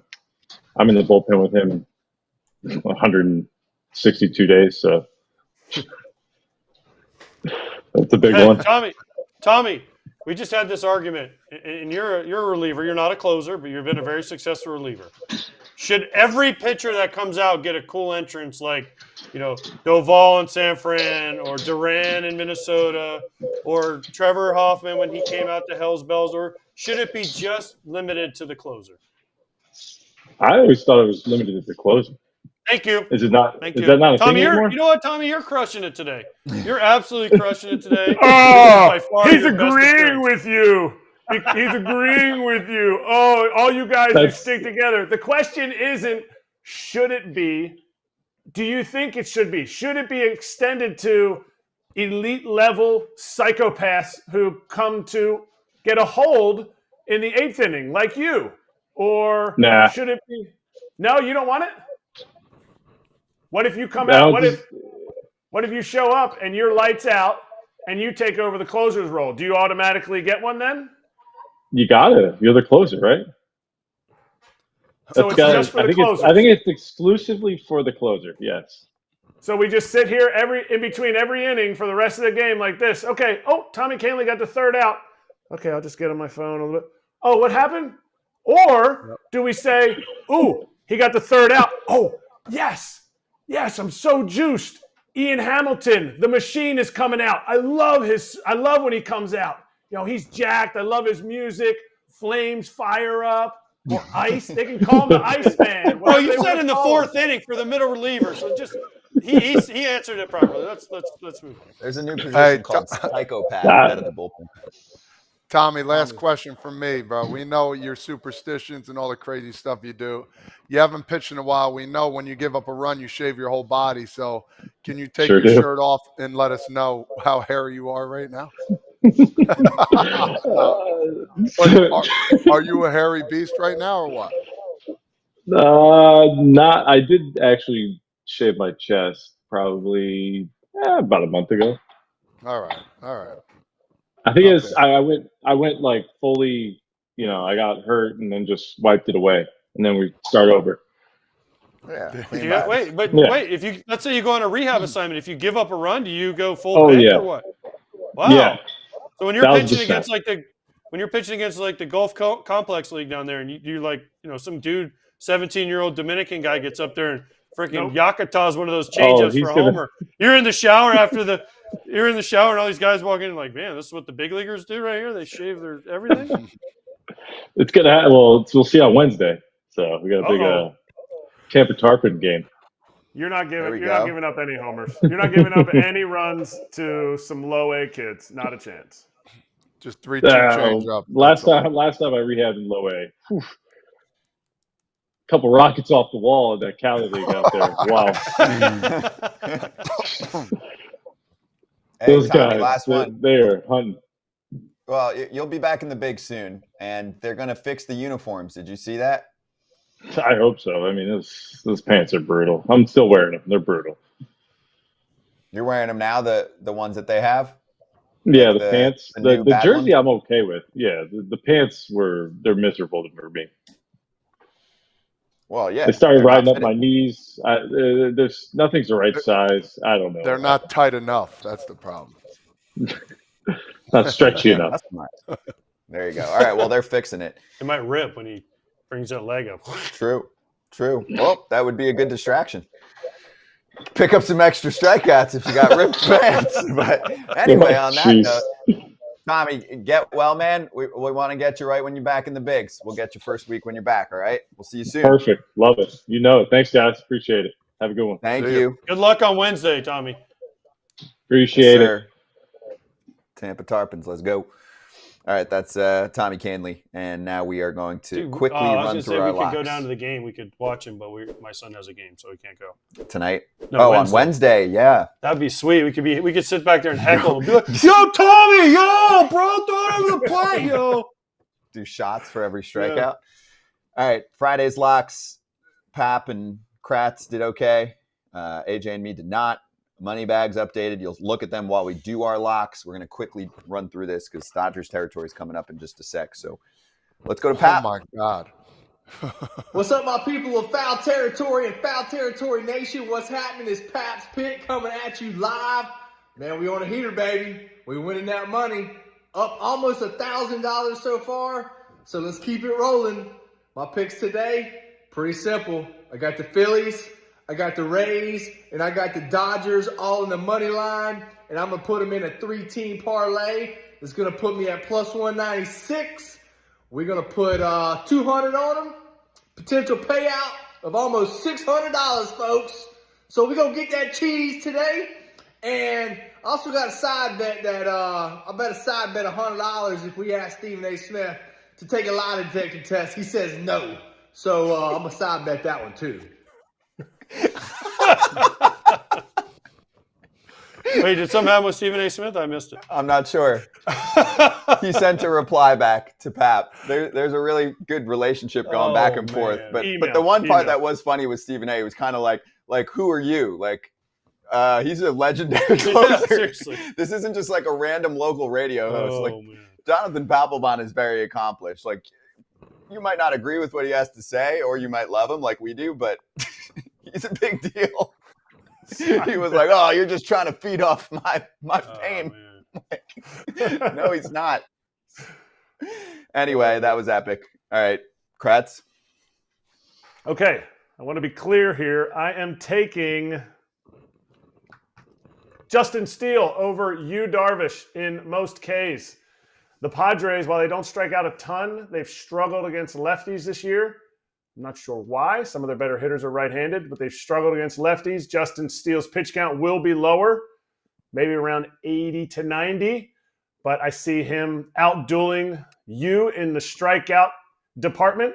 Yu's had a tough time his last 3 starts. He's had 2, 3, and 3 strikeouts. So out-dueling him there, and it's coming off at plus 170. Okay, I'm taking Oakland. We gotta go over 7.5. Oakland and Texas, just because it's Wood and Haney. They both have over 6 ERAs. That's it. Boom. Over 7.5. Phillies minus 1.5 at plus 100, 300 to win 300. Phils, keep rolling. What are you putting down? 100. 100. Okay, I'm putting down 100 to win 115. I got the Dodgers spanking the Marlins by 2 runs or better, and Mookie Betts getting a knock. I needed that. Otherwise, even the run line is pretty This pick is for you, Kratz. There you go. First bet offer.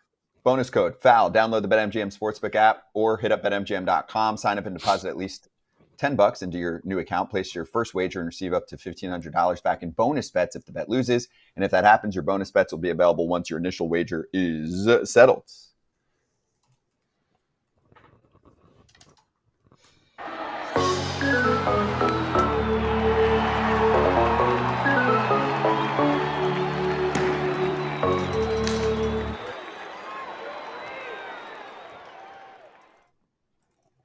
Kratz hats, run it. We already saw the run line. We already saw this when Braves territory, Hammer territory, Phillies. Classico. Fighting Phils.